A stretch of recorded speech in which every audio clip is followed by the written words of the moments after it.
Trekking ഇഷ്ടപ്പെടുന്നവരാണെങ്കിൽ ഒരിക്കലെങ്കിലും സന്ദർശിക്കേണ്ട കോഴിക്കോട് ജില്ലയിലെ ഇടൻ tourist സ്പോട്ടാണ് ചൂരത്തോട്.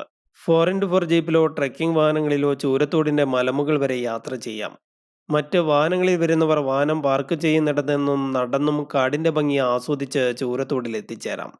നിരവധി അരുവികൾ മുറിച്ചു കടന്ന് കുത്തനെയുള്ള കയറ്റവും ചങ്കുത്തായി ഇറക്കവും ഇറങ്ങി എൻ പോയിന്റിലെത്തിയാൽ അവിടെ അതിമനോഹരമായ കാഴ്ചയാണ്.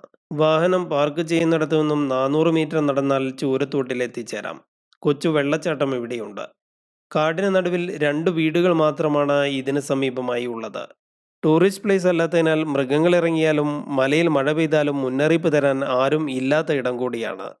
ആനയും പുലിയും കടുവയും വരെയുള്ള കൊടുങ്കാട്ടിലൂടെയാണ് യാത്ര ചെയ്യേണ്ടതിനാൽ മുൻകരുതലെടുത്താണ് ട്രെക്കിംഗ് ചെയ്യേണ്ടത്. കാഴ്ചക്കാരായ സഞ്ചാരികളുടെ ബുദ്ധിമുട്ടില്ലാതെ കാടിന്റെ ഭംഗി റിയലായി എൻജോയ് ചെയ്യാവുന്ന ഇടമാണിത്. ഇവിടം അറിയുന്ന നിരവധി പേർ സന്ദർശനം നടത്തുന്ന ഹിഡൻ സ്പോട്ടാണ്. നമുക്കും പോവാം.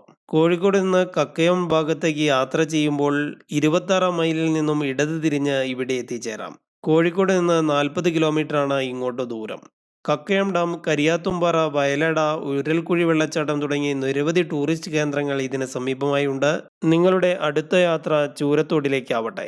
Thanks for watching.